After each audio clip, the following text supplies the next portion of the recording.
Bienvenue à tous à votre église de maison. Aujourd'hui, on va faire une vidéo par rapport à un petit flyer catholique que j'ai pris un jour dans une église qui s'appelle Ouvrons les morts. Avant cela, on va prier. Père Céleste, merci pour ta bonté, ta miséricorde, ta grâce. Aide les gens qui écoutent, Père Céleste. Ils ont des problèmes, ils ont des difficultés financières, des difficultés de famille, ils ont des difficultés, des problèmes de santé, Père Céleste. Ils ont des problèmes de connexion avec toi, Père Céleste. J'ai pris que tout cela puisse guérir, qui t'aiment, qui te soient près d'eux, qui croient en toi, Père Céleste, qu'ils aient ta justice par la foi, pour tous nos besoins.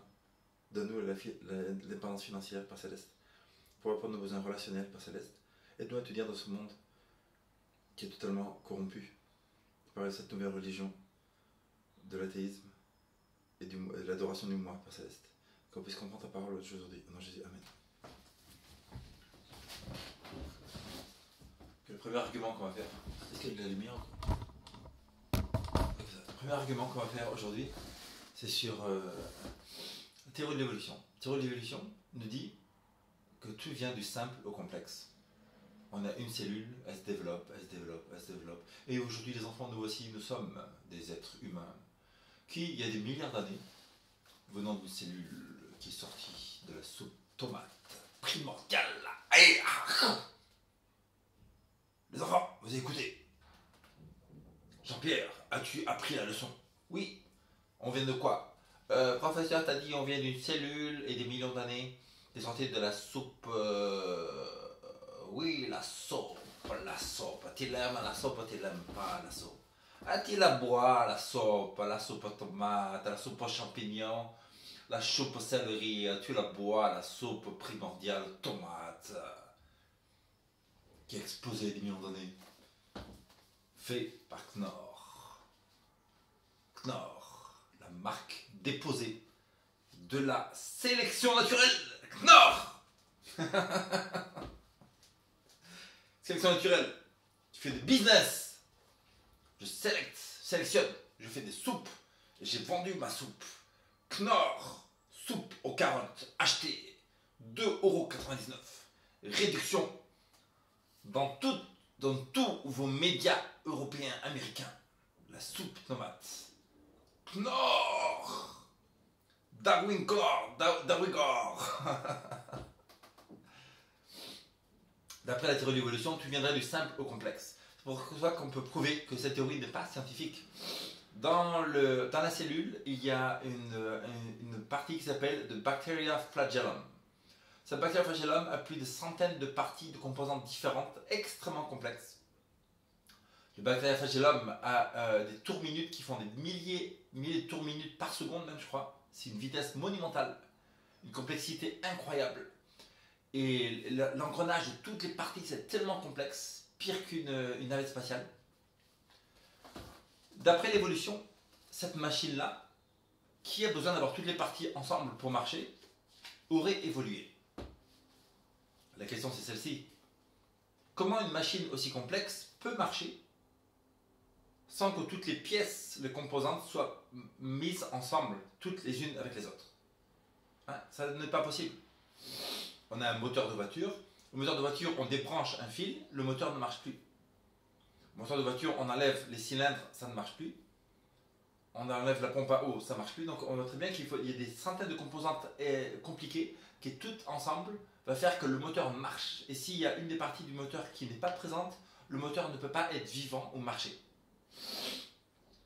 Et là on parle d'une cellule qui est beaucoup plus complexe qu'un moteur de voiture. C'est le Bacteria flagellum. Et ça, on va trouver ça dans Michael Behe. C'est le livre de Michael Behe, B-E-H-E. Michael, B-E-H-E. Le livre s'appelle Darwin's Black Box. Darwin's Black Box. Et dans tout ce livre, il va t'expliquer le Bacteria flagellum, comme quoi l'univers, l'évolution n'existe pas, parce que toutes ces composantes de cette machine doivent être ensemble pour que la machine marche, pour que ce Bacteria flagellum de la cellule humaine soit vivante. Et quand on enlève une partie, ou 10 parties, ou 200 parties de cette machine, elle ne peut pas être vivante. D'après l'évolution, ça augmente, il y a une complexité qui augmente petit à petit. Ça veut dire que ça part du très simple, on arrive de plus en plus compliqué. Déjà, l'argument intéressant à donner, c'est de dire que si quelque chose arrive de simple à compliqué, comment ça se passerait? Que l'évolution n'a ni cerveau, ni intelligence, ni planification. Elle n'a pas de matière première. Elle n'a pas le pouvoir de créer quoi que ce soit. Cela veut dire qu'il n'y a aucune preuve comme quoi la théorie de l'évolution, qui serait les sélections naturelles et les mutations, aurait le pouvoir de créer du simple, d'aller du simple au complexe. Ce n'est pas de la science. Parce qu'un pouvoir qui n'a pas d'intelligence ni de cerveau ne peut pas aller de quelque chose de simple, déjà commencer à simple. Pourquoi? Déjà, il y aurait quelque chose qui existerait. D'après les théories de l'évolution, il y a une cause de l'univers. Est-ce qu'un procédé sans intelligence peut causer l'univers à venir à exister? Non. Et si l'homme et des milliards d'années c'était une cellule, pourquoi une cellule se serait transformée petit à petit en être humain? Quelle est la preuve scientifique comme quoi une telle chose serait arrivée? Question, comment un procédé sans intelligence, sans cerveau, sans planification peut créer quelque chose? Parce qu'on sait très bien que dans tout l'univers, tout est créé, tout est planifié. Les chaussures, le pantalon, les couleurs, les sacs, la télévision, le métro, la voiture, les immeubles, la guitare, les papiers, tout est planifié dans un cerveau et ça devient une réalité. Donc pour que quelque chose soit simple, on passe du simple. Par exemple, un architecte. Un architecte va passer du simple au complexe. D'abord, il va créer l'immeuble sur un papier. Et cet immeuble qui est sur le papier, il va utiliser sa planification, le pouvoir de planification de l'être humain pour que cet immeuble qui est sur un papier devienne une réalité. Il va avoir l'énergie, il va avoir le cerveau, il va avoir de l'intelligence, il va utiliser la matière première, c'est-à-dire le ciment, le béton, etc. pour arriver à la fin à faire un immeuble qui passe du simple au complexe.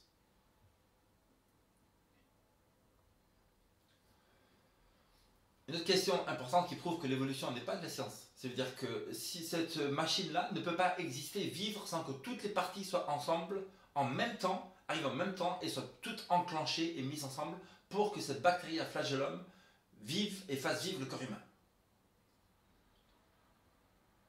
Question, quelle est la partie de ce bactérie à flagellum qui a évolué en premier? Il y a un petit morceau de la partie qui est venu, après un autre. Comment ils se sont mis ensemble, toutes ces parties? Qui a mis toutes ces parties complexes de la bactérie à flagellum ensemble pour qu'elle soit vivante, pour qu'elle marche? Qui a décidé les tours minutes de cette bactérie à flagellum, qui est super compliqué? Qui a décidé qu'il y ait tant de parties ensemble et que ça marche, qu'il y ait un but de cette bactérie? Par exemple, l'être humain, il aurait évolué. Est-ce qu'il y a un pied qui est arrivé? 100 millions d'années après, il y a une jambe qui arrive. 100 millions d'après, il y a un rein qui arrive. 100 millions d'années après, il y a une oreille qui va arriver.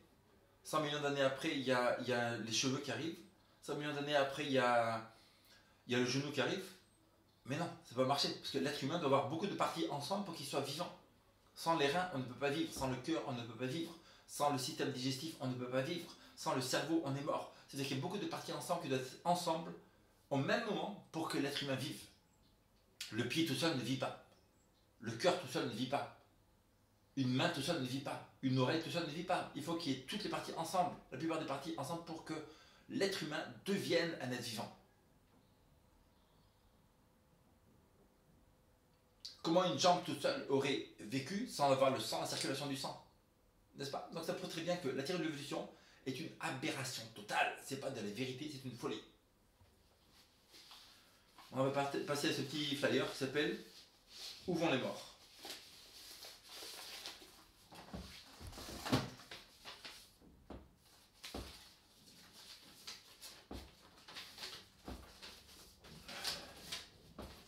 Il n'y a pas assez de lumière. Où vont les morts?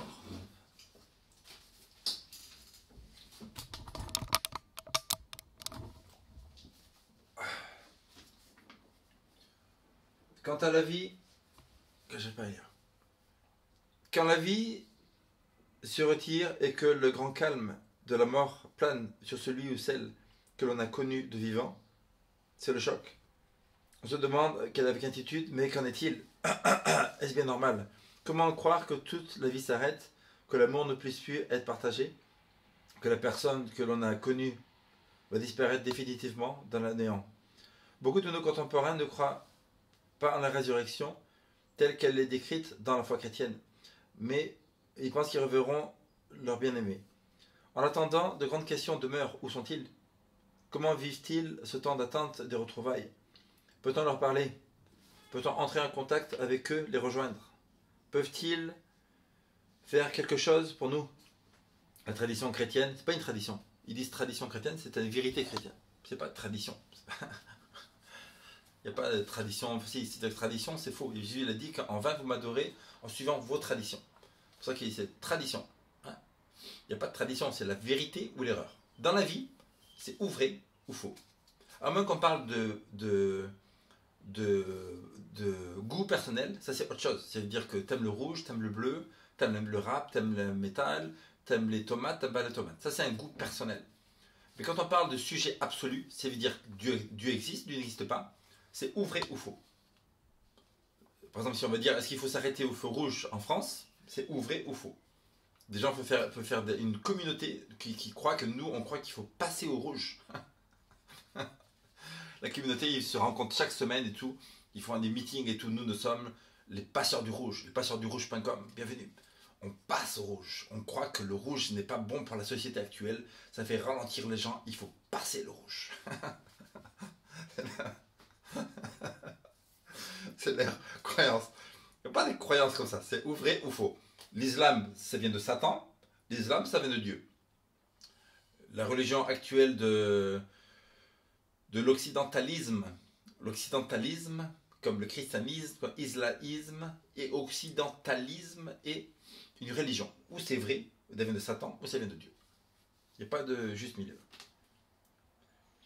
Comment, par exemple, 2 plus 2, c'est pas... Toi, tu crois, moi je crois que c'est 6. 2 plus 2, c'est bien. 6, ça me plaît, moi. 6, c'est cool, j'aime bien. 2 plus 2, 7. Allez, avec l'inflation, on fait 7. 2 plus 2, c'est 7. 2 plus 2, c'est 4. C'est juste que c'est vrai, c'est absolu. C'est pas un truc d'opinion personnelle, c'est une vérité absolue. 2 plus 2 égale 4. Bible, vrai, c'est c'est vrai ou faux. Il y a pas de, on peut pas, c'est pas l'homme qui va choisir la vérité. C'est Dieu qui a fait les vérités de l'univers. Les chats ont 4 pattes, les chiens ont 4 pattes. C'est une vérité, c'est absolu. Que tu crois pas que tu peux mettre ta religion dessus, ça n'a aucune importance. Tu peux croire que les chiens ont 8 pattes, etc. Que les girafes, ils ont 15 pattes, etc. Ok, tu peux croire, ça peut être une opinion, mais la vérité, c'est qu'il y a la vérité et l'erreur. Et la vérité, comment on sait que c'est de la vérité? C'est basé sur des faits, sur des arguments irréfutables, sur des preuves comme quoi ça prouve que cette chose-là est de la vérité, et le reste, c'est de l'erreur. Peut-on leur parler? Peut-on entrer en contact avec eux? La tradition chrétienne affirme que la vie ne s'arrête pas après la mort, que le disparu continue à faire partie de notre quotidien,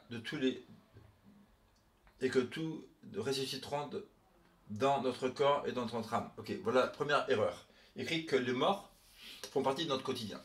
Ça s'appelle du spiritualisme. La prophète Ellen G. White nous dit que le monde entier va s'allier sur 2 points. Et la loi dominicale va passer sur ces 2 points. C'est que le monde chrétien, catholique, le monde protestant, il croit dans le dimanche.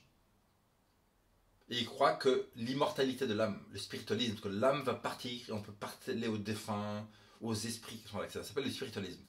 On n'est pas en contact avec les morts. Quand les morts, il écrit que les morts ne savent rien. Il y a écrit dans l'Ecclésiaste, ils n'ont aucune pensée. Et quand ils vont sur la tombe, c'est tout ce que tu trouves à faire avec ta force, fais-le, nous dit l'Ecclésiaste, Salomon.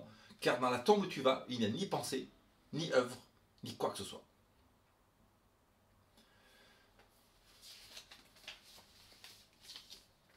Pour les chrétiens, la mort est l'étape ultime avant l'entrée dans une autre vie différente. Non.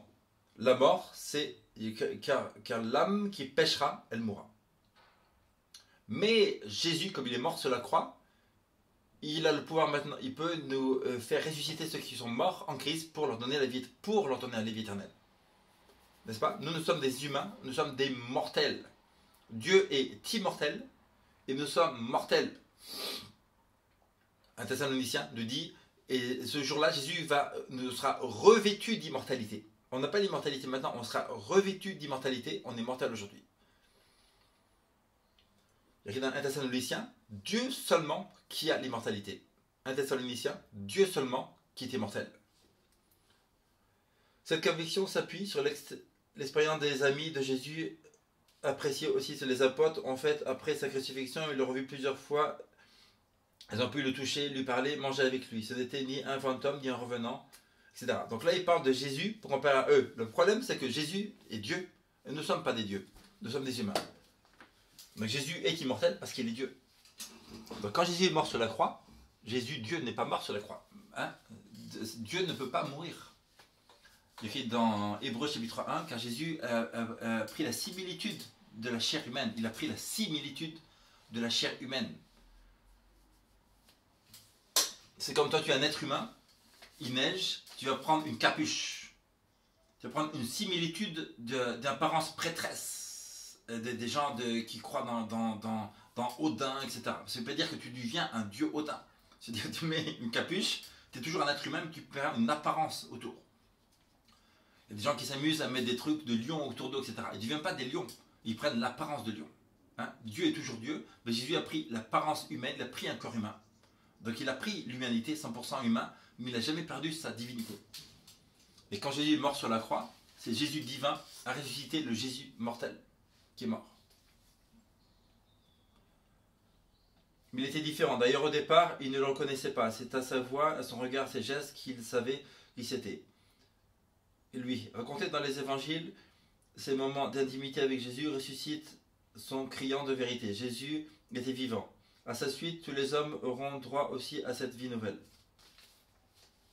À quoi ressemble l'au-delà? Les défunts vont-ils dans un lieu précis? C'est au-delà que nous appelons paradis, la vie éternelle, et pas une réalité temporelle, mais une immersion dans une présence divine, amoureuse. Les défunts y sont en paix, en sécurité dans la main de Dieu. Dans la Bible, cette vie éternelle est présente comme un banquet joyeux où règne la communion parfaite avec Dieu, avec les hommes. Vivre au paradis, c'est vivre dans cet amour parfait que l'on ne connaît pas sur terre. Oui, le paradis existe, mais pas à la mort. Il est écrit dans 1 Thessaloniciens, car à la trompette, au signal donnier, l'Éternel reviendra. Et ce mortel revêtira l'immortalité, et ce corruptible revêtira l'incorruptibilité.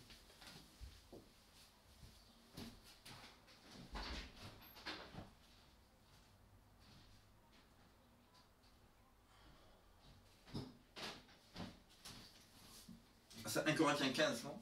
1 Corinthiens 15 nous cite ça. Parce que là, ce que je disais, c'était 1 Thessalonicien. Alors on a 1 Corinthien. 1 Corinthien, ça veut dire ce mortel revêtira l'immortalité. Et ce corruptible revêtira l'incorruptibilité. Donc là, ça parle pas comme quoi que nous, on est pécheurs, etc. Et quand Jésus, il va nous transformer pour être non pécheurs. Non, non, non, ça n'existe pas. C'est-à-dire que le fait que Jésus est venu sur terre, il a vécu toute la vie sans péché. Sans péché, avec le même pouvoir qu'il nous est donné à nous. Ça veut dire que Jésus n'avait pas un pouvoir supérieur à nous pour vivre une vie sans péché. On peut vivre exactement comme lui, sans péché, de la naissance à la mort. Si Jésus avait eu un avantage, où il avait utilisé ses pouvoirs divins pour ne pas pécher, alors Jésus n'aurait pas été un exemple parfait, et Satan aurait pu la victoire. Parce qu'il aurait dit, regarde, lui, il a utilisé ses pouvoirs divins pour nous prouver qu'on ne peut pas pécher, et donc on n'aurait pas eu la vie éternelle. C'est pour en fait que Jésus peut... que l'homme n'est pas éternel. L'homme n'est pas éternel du tout. Et 1 Thessaloniciens chapitre 15 nous dit que ce mortel revêtira l'immortalité, et ce corruptible revêtira l'incorruptibilité. Cela veut dire que le corruptible, maintenant, on est pécheur,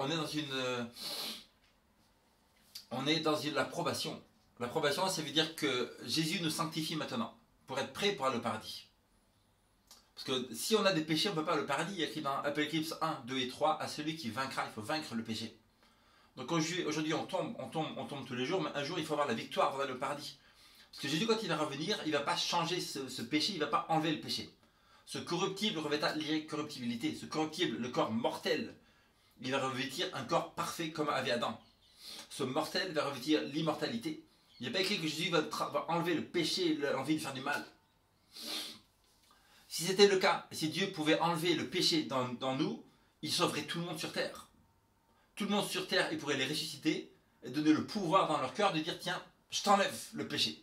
Et tout le monde, les meurtriers, les alcooliques, etc., tous les gens qui font les trucs terribles, etc., Dieu leur nettoierait tout pour aller au paradis. Il n'y aurait pas besoin de salut. Il n'y a pas besoin du Saint-Esprit qui nous touche le cœur pour nous sanctifier. Il faut passer par des épreuves. Il est écrit dans la Bible qu'on passe par des épreuves pour être sanctifié dans la vie. Donc ça prouve qu'en fait, on est maintenant dans une probation, on a quelques jours, quelques mois qui nous restent pour pouvoir sanctifier, nettoyer nos cœurs, pour que quand Jésus termine son intercession dans ce sanctuaire céleste, on puisse vivre pour toujours avec lui, prêt pour le retour de Jésus et aller vivre avec lui pour toujours.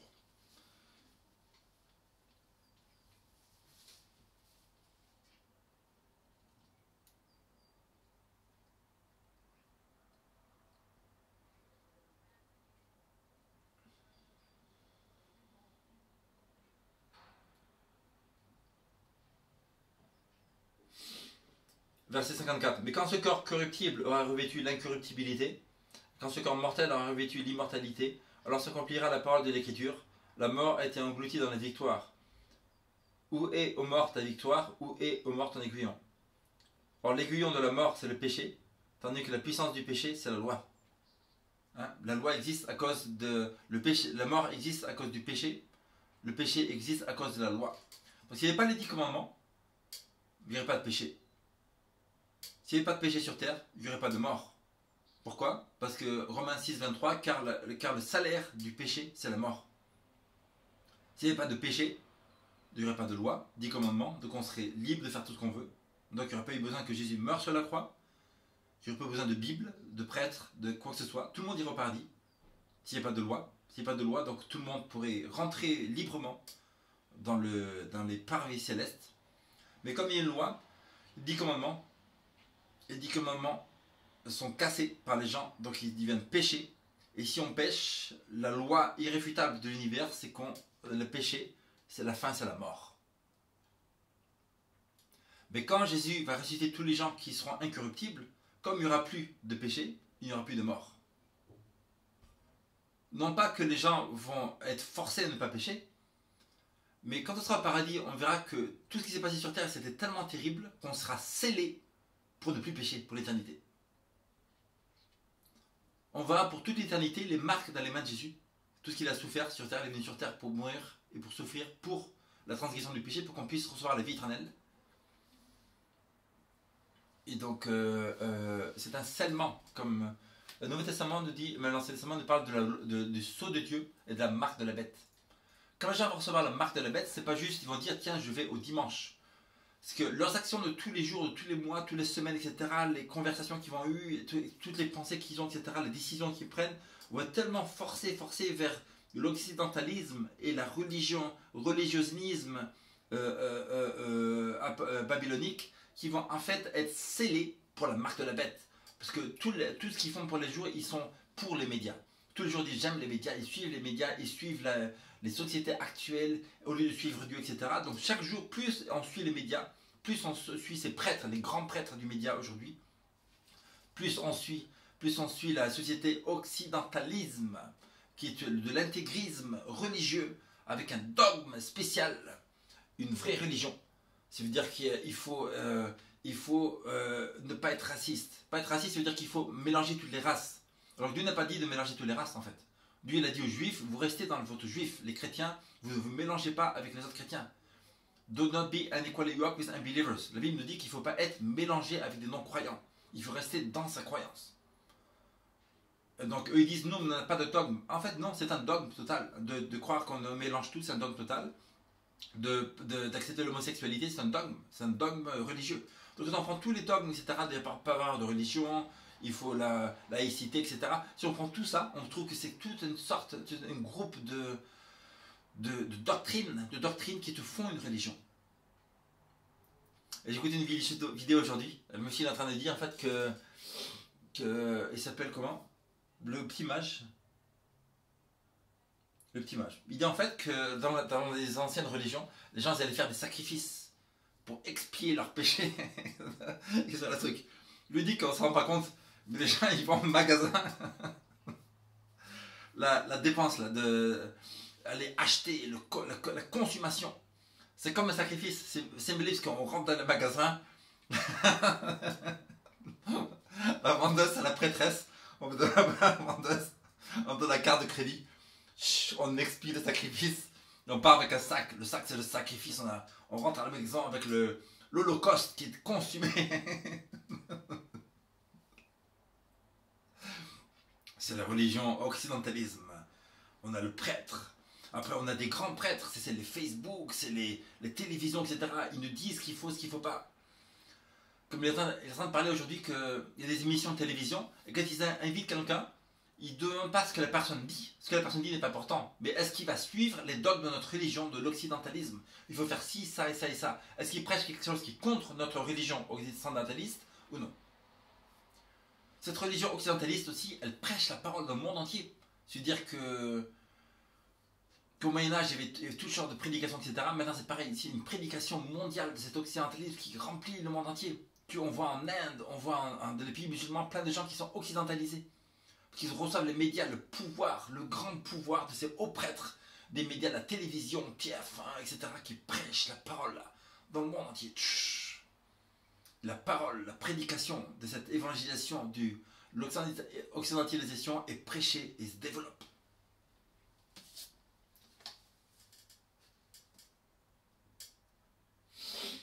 D'ailleurs, au départ, ils ne reconnaissaient pas le purgatoire et l'enfer. Les chrétiens ont une certitude, Dieu est amour. Son monde est celui de la lumière et de la transparence. Puis, pour entrer dans ce monde, il s'agit de devenir plus lumineux. Qui peut se dire capable de rencontrer Dieu sans faire un retour dans sa vie et une purification de son être? C'est le sens du mot purgatoire qui n'est pas un châtiment, mais une avancée sur un état plus pur. C'est pas vrai. Parce que les catholiques croient que le purgatoire, c'est un endroit où tu es dans la salle d'attente. Tu fais quoi toi? Ah, je suis purgatoire quoi. Tu es purgatoire, mais tu rigoles quoi. Ça fait longtemps que tu es là. Bon, ça fait 2 mois quoi. T'attends le docteur quoi. Bon, vas-y, rigole pas, moi je suis purgatoire quoi. J'attends, là, ça fait 2 mois quoi. Je sais pas si on me laisse rentrer quoi. J'ai un rendez-vous quoi. J'ai un rendez-vous, ils m'ont dit, il y a une nonne qui m'a dit vas-y tu rentres quoi. Tu t'assois, t'attends. Moi je sais pas, il y a un ange qui va me dire vas-y tu rentres dans le parvis céleste. Mais là ils savent pas encore quoi, ils sont en train de décider le cas quoi. Je suis dans le purgatoire. Je purge. Ils disent pas, le purgatoire n'est pas dans la Bible. C'est une tradition. Quant à l'enfer, c'est une possibilité que Jésus fait entrevoir. On peut refuser Dieu définitivement, bien qu'il veuille que nous les hommes prennent part à sa joie. L'enfer n'est pas éternel. L'enfer, c'est que Dieu va détruire tous les méchants dans les cendres. Apocalypse 20, 9 et 10. Et du feu descendit de Dieu et les dévora. Malachie 4, tous les méchants et tous les arrogants seront de la chaume, seront de la cendre, ils seront détruits.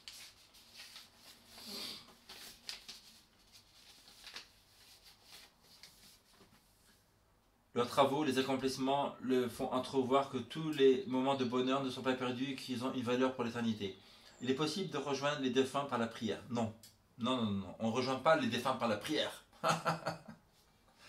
Car l'homme qui péchera, il mourra. Jésus, il n'a pas dit Lazare, ça va? Ouais, tu fais quoi? Je suis en train de manger au paradis, tu me laisses tranquille ou quoi? Non mais Lazare, tu sors de là, ça va bien quoi? Moi ça va bien, je suis au paradis. Je suis tranquille quoi. Je suis zen au paradis. Non, Lazare, réveille-toi. Lazare était endormi, c'est-à-dire qu'il était mort.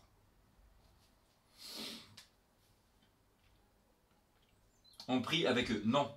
Pour eux, non. Ils sont morts. Il y a pas, les prières, c'est des vaines, c'est des. En vain, ils m'adorent, ils suivent des traditions humaines. Jésus dit, en vain. Ils vont prier Marie, Mère de Dieu, prie pour nous et nos enfants. Et les cousins, et les cousines, et tout le monde. Marie, Mère de Dieu, prie pour nous. Marie, Mère de Dieu, prie pour nous. Prie. Non, mais Marie, elle est dans la tombe. Elle est morte. Imagine-toi les pertes de temps. Les gens ils vont prier des heures comme ça alors qu'elle n'écoute pas. De s'associer aux difficultés de notre vie et de nous aider à faire à tous le grand passage. Cet amour mutuel, cet échange spirituel à travers les temps et l'espace rapproche et unit. De ce qu'on appelle la communion des saints. Non, la communion des saints, les saints ils sont morts aussi.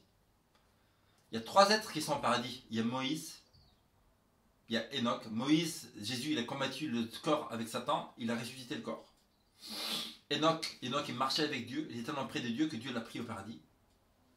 Élie, qui a fait toutes sortes de miracles monumentaux, Dieu l'a pris au paradis aussi, avec des chariots de feu.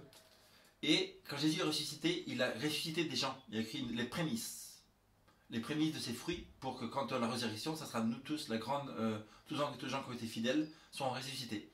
Les prémices de ses fruits, on imagine, c'était des prophètes, Ésaïe, etc., que Jésus a ressuscité pour aller au paradis. Mais les milliards de gens qui sont nés et qui sont morts depuis le temps d'Adam et Ève, ils sont dans la tombe. Le désir de communiquer avec les morts, le désir de communiquer avec les morts est vieux comme le monde. Oui.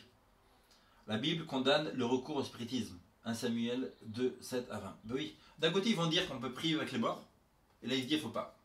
Donc on a contradiction. Église catholique, contradiction. Mais toute communication avec les défunts n'est pas interdite. Oui, elle est interdite. De même que les apôtres, avec la mort de Jésus, ont vécu ensemble dans le souvenir du geste de ses paroles, de même peut-on vivre avec les défunts une relation vivante? Non. Non, non, non. La Bible nous dit quand les morts ne savent rien, ils n'ont aucune pensée, aucun plaisir, aucun travail, rien dans la tombe. Car son mortel revêtira l'immortalité. Si ce mortel était vivant, Dieu ne dirait pas, il revêtira l'immortalité s'il était immortel, s'il était vivant. Les morts ne savent rien, ils sont dans la tombe, ils n'ont aucune pensée. L'esprit sans le corps est mort. Un être vivant, c'est le corps, la poussière de la terre, et le souffle de Dieu, l'esprit, devient une âme vivante. Il y a écrit, Adam, Dieu a fait le corps. Quand l'esprit est venu, Adam, le corps plus l'esprit, c'est devenu une âme vivante. C'est-à-dire qu'Adam sans